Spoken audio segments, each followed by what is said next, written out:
How much time do you spend creating a single video? What if I told you you can significantly decrease the time it takes you to edit by learning these simple shortcuts in Davinci Resolve? Let's get started. I'm starting with a very easy one. So you have your footage and dragged it to the timeline, and now you want to view it. Bring your playhead, which is this red vertical marker here, to the beginning of the timeline. You can press play on the timeline viewer controls to watch the clip, but I prefer using the keyboard shortcuts. It's just a faster and an easier way to pinpoint the shots or the frames that I want in the video. The way to do this is by using L, K, and J on the keyboard. L to play, K to stop, J to play reverse. You can also control how fast you want your playhead to move by pressing the corresponding key more than once. So pressing L multiple times increases the speed of play, and pressing J multiple times increases the speed of play reverse. So you have viewed your clip and now you're ready to make some cuts. By default, the selection mode will be highlighted, which is A on the keyboard.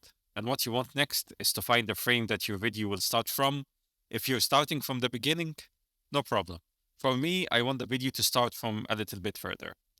There are a few ways to cut the clip. You can watch the clip and make the cuts where you want by pressing Ctrl B, like this. The other way is to press B on the keyboard, which will activate the blade edit mode. Now, this is my second favorite method. I will show you the first one later in this video, and I use it when I want to skim quickly through a video that doesn't have a lot of frame changes. It's not an action movie or an FPS game, for example. So press B on the keyboard and move across the clip. It will play matching the speed of your mouse movement. Find the start point that you want. For me, I want my video to start from here. There's just one thing I have to tell you about Control B and B, which is that Control B cuts all the tracks vertically, unless you have some of the tracks locked, and B only cuts the track where you have your cursor on. After you're done cutting your video, press A on the keyboard to go back to the selection mode to avoid any kind of accidental cuts. Speaking of accidents, to undo any action, press Control Z, and if you want to redo, press Control Shift Z. The next step is to do a little cleanup. Since I want my video to start from here, I'm going to delete the unwanted footage. I can just press backspace on the keyboard, which will delete this clip and leave a blank area. Then I can either move the rest of the clips to the beginning of the timeline or press backspace again to delete the blank area. There's a different way to do this, and it's called ripple delete. Just press delete on the keyboard. One thing you need to be aware of, when you use ripple delete, it will push all tracks to the left. If you want to delete only the selected clip, press backspace. Another useful shortcut when it comes to timeline management is Alt-Y. It lets you select all the clips after your playhead, like this. It's useful if you want to move everything after your playhead to give yourself some space to work on something else. So Alt-Y selects all clips to the right, and if you press Ctrl-Alt-Y, all the clips to the left will be selected. This gives you the freedom to manage your timeline however you want. You know what I used to do before knowing these shortcuts? This. I used to move every specific clip on its own. Fun times. Let's talk about rearranging clips. You can use Ctrl-Shift, comma, or period to move selected clip or even multiple clips to the left and to the right. Just make sure you have snapping turned on. And now my favorite method in cutting and selecting specific frames from a clip. In and out. I have this clip here, and when I double click it, it will be brought up in the source player. Next, I will either click this marker or the jog wheel and move it around till I find where I want my clip to start from, and I will press I on the keyboard. I is the shortcut for in.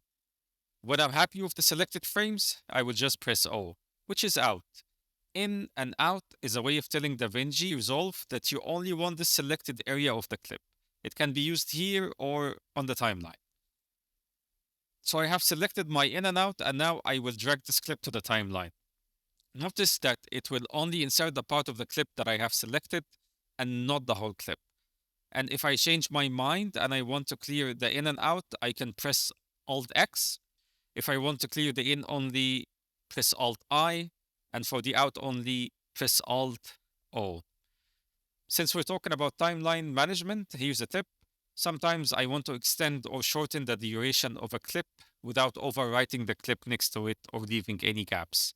Use trim edit mode to do that. Press T on the keyboard, go to the edge of the clip and shorten or extend. Easy. Alright, one more tip. I have some titles here that I want to move down. If I select them all and move them to the track below, I may accidentally move them to the left or to the right. In order to avoid this, press and hold Shift on the keyboard. This will let you move the titles or tracks only vertically and stop any accidents from happening. Final thing as we're approaching the end of this video, keyboard customization. Let's go up here to Davinci Resolve and click it, then select keyboard customization. Gonna give you a quick rundown on what is going on here. What we see at the top half is the keyboard. If you like to explore it, you can click on each key to see what it does. The active key pane here will tell you which key is assigned to what. Pressing Shift, Control, or Alt, or a combination of the three, shows you which keystrokes can be used with them. The commands pane consists of all commands, then broken down to commands related to application or commands related to panels. The application commands are the ones up here, and the panels are these windows. If you click all commands, you will see on the right side which keystroke is assigned to which command. Let's say I want to change the playback controls from L, K, and J to Q, W, and E. I will go to the playback here, look for play forward, and change it to E.